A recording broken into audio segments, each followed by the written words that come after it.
How to fix WhatsApp archive chats disappearing. Do your archive chats keep disappearing or popping back into your inbox on WhatsApp? Here's how to stop that. Let's get into the video.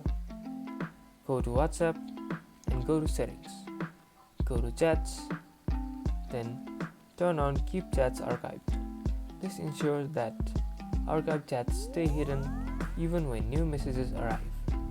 Go to App Store or Play Store and update the WhatsApp to the latest version.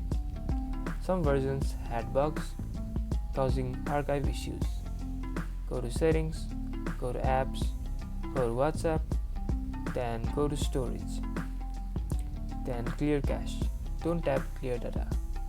And now your archive should behave properly.